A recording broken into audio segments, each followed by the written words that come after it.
Yo, what's good? It's D Scaladayo, and I'm here with this UFC fight night. Moraes versus Rivera analysis and prediction. Now, this is a really good fight night card. A lot of interesting fights on this card. Even the prelims have some good matchups. But I'm gonna do the five fight. I'm gonna do five fights on the main card. First fight we're gonna do is number 15 ranked Gian Vellante versus Sam Alvey. Sam Alvey, he recently made the move to 205. Got a knockout in his last fight. This is a good opportunity for him to beat the number 15 ranked Gian Vellante. And Gian Vellante, he's coming off a win as well, so he's looking to build some momentum and hopefully set himself up for a higher ranked opponent. Now, I think this is going to be a good fight. You have two guys, mainly strikers. Neither really can go for takedowns. Sam Alvey, he's a tentative striker for the most part, unless his opponent is really aggressive. Sam Alvey, he definitely has power in his hands. Really has deceptive knockout power. But he can fall into a lull if his opponent is not the aggressor. Sam Alvey, he likes to counterpunch.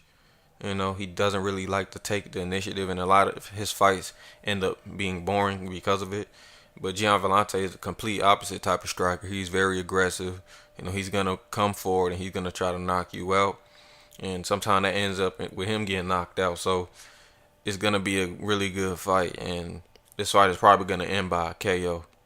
Both of these fighters, similar dimensions. Gian Vellante, 6'3", Sam Alvey 6'2", 75, 76-inch reach, pretty much the same dimension.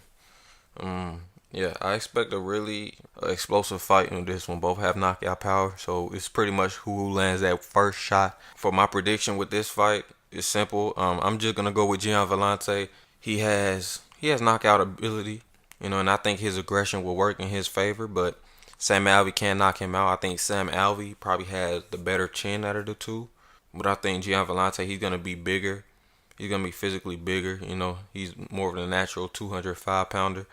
And I think his aggression will be able to land him the knockout in this fight. So I'm gonna say Gian Vellante by knockout round 1 or 2. Next fight we gonna do is Jake Ellenberger versus Ben Saunders. Now both of these fighters are veterans in the 170-pound division. Jake Ellenberger, he's coming off a layoff. Last time we seen him, he got brutally knocked out by Mike Perry with that elbow. And Ben Saunders, he's coming off a knockout loss to Alan Juban. So both of these fighters are gonna be looking to get back in the win column. Yeah, dimension-wise, Ben Saunders, he's gonna be the longer, rangier fighter. He's gonna have 5 inches in height, 6 inches in reach. So he's definitely gonna want to play the outside game. And Jake Ellenberger, he's gonna want to have to use his speed to get inside Ben Saunders and land a devastating blow. For this fight, stand-up wise, Ben Saunders, I think, should have the advantage in the striking aspect due to his length and his reach, but the X factor is the power of Jake Ellenberger. Jake Ellenberger, he can get inside and he can knock Ben Saunders out. Jake Ellenberger holds a lot of power at 170. Grappling wise, Jake Ellenberger, will be the better wrestler. He has that wrestling pedigree. Ben Saunders is really good off his back. He's known for that rubber guard. I think he has one of the only omoplata finishes in the UFC, so that's definitely gonna be a factor if Jake Ellenberger decides to take this fight to the ground.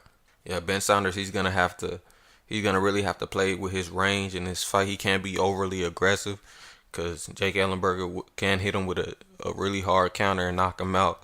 And I think Ben Saunders, he can even finish Jake Ellenberger on the feet as well. Because Ben Saunders does have good striking ability. Both majority of their wins come by knockout. So that's definitely a possibility I can see in this fight. For my prediction in this fight, I'm going to go with Jake Ellenberger by knockout. I think at this point, both are not the most durable, but I think Jake Ellenberger can withhold Ben Saunders' attack. But I think Ben Saunders, he can't withhold a clean shot from Jake Ellenberger. So I'm going to go with Jake Ellenberger by knockout in the first round.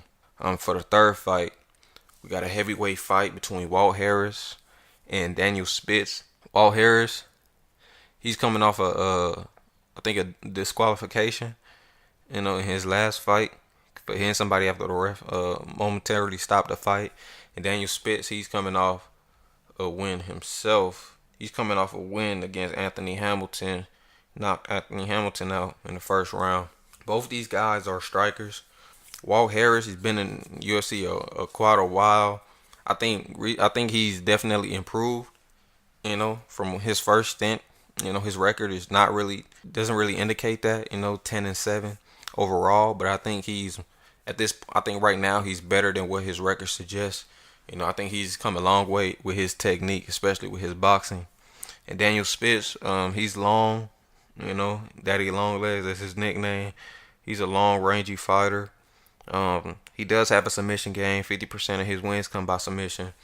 So he does have a submission win. I mean, he does have submission ability if it goes to the ground, but I don't really see this going to the ground. Daniel Spitz really long. He's really long. So he's gonna really have to really use his jab, use his length in this fight. Well, Harris, he holds tremendous power and speed. With his improved technique. So we're gonna see if Daniel Spitz can withhold that onslaught. So for my prediction with this fight, I'm gonna go with Walt Harris in this fight. I just think he's the better striker, and I think he's gonna be more athletic, faster, and I think he's gonna land that shot and put Daniel Spitz away. I think Walt Harris is really good. Even his last fight, he was winning, but just had a mental lapse in that fight. So I think I think this fight is going to mainly be striking. I think Walt Harris is going to win. I'm going to say by knockout, probably first round. For the co-main event, we have an interesting fight. He had undefeated Gregor Gillespie, against Vince Pichel, 11-1. Recently came back, has put together two nice wins. Last fight was really close, but he pulled out the victory. This is a really good test for both fighters, and both of these fighters are with the impressive win, they can launch themselves closer to getting a top 15 ranked opponent. Gregor Gillespie, really talented national Division One national champion, a wrestler. So we know he has a tremendous wrestling ability.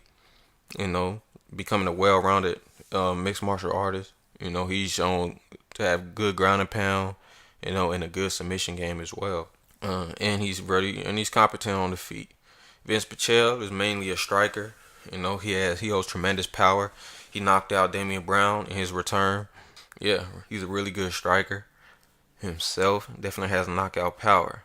Gregor Gillespie, I think he's kind of small for 155. I think his wrestling ability is what makes the difference. He has the ability to take control of where the fight takes place. That's why he's able to really compete at 155. But I think as he moves up in the division, he'll see like that size disadvantage is gonna come into play more. But I think he's pretty safe for now. Until he faces bigger competitors with better grappling. For this fight, Gregor Gillespie, he's gonna want to take the fight to the ground. Vince Pichel, his takedown defense is pretty low at just under like 17% of takedowns. We know in that Rustam Khabilov fight, Rustam Khabilov was suplexing him all over the place. So it's gonna be interesting to see if Vince Pichel, if he's improved his takedown defense from then. I think standing wise, Vince Pichel has the advantage in the striking. I think he's the bigger fighter on the feet. Their dimensions is really pretty close, pretty even. 1 inch, 1 inch in reach, 1 inch in height. Vince Pichel, I think, is still going to be the physically bigger, more powerful striker in there. So, yeah, he's going to want to shore up that takedown defense. Or he doesn't have any submissions on his record, but I think in this fight, he's going to want to have to threaten with a guillotine or something to really keep, Gregor Gillespie, keep him on his toes. Vince Pichel, he averages 5 takedowns somehow. I don't know where that came from, but yeah, I don't think he's gonna be trying to take the fight to the ground. Gregor Gillespie, I think that's gonna be a major component of his game when it comes to this fight. For my prediction, I'm gonna go with I'm gonna go with Gregor Gillespie. I think the wrestling skill is gonna be too much of a disparity, and I think Gillespie is gonna control the fight with his wrestling. And I don't think he's gonna get the finish here. I think Pachella's tough, pretty tough. So I'm gonna go with Gillespie by decision. For the main event, got an interesting fight: Jimmy Rivera versus Marlon Moraes. It's a little bit of a grudge match. This is a really interesting fight, very high level fight at bantamweight. Winner of this fight, I think, should get a title shot. I really think Jimmy Rivera pretty much already deserves a title shot, you know. But I don't get why Cody Garbrandt is getting a rematch. He got knocked out. I don't see why he's getting an automatic rematch. I think Jimmy Rivera has deserved a title shot, for a little bit now. He was supposed to fight Dominic Cruz, but Dominic Cruz ended up getting injured. Marlon Moraes, he's coming off that knockout of Aljamain Sterling, devastating knee he landed in that fight. This is a really good fight. Winner, I think, should get a title shot. Like I said, to break this fight down, both of these fighters are really good. Really good, well-rounded. Mainly strikers. Jimmy Rivera he comes from I think he comes from a karate background.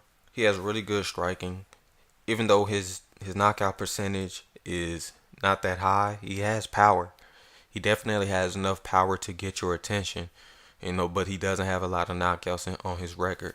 Marlon Moraes, really good striker, very fast, very athletic, really good kicks. His kicks are his strong suit, you know, really good kicks. I think Jimmy Rivera will have the slight boxing advantage, but Moraes will have the advantage with his kicks. Yeah, I think this is going to be a really closely contested, highly technical striking match.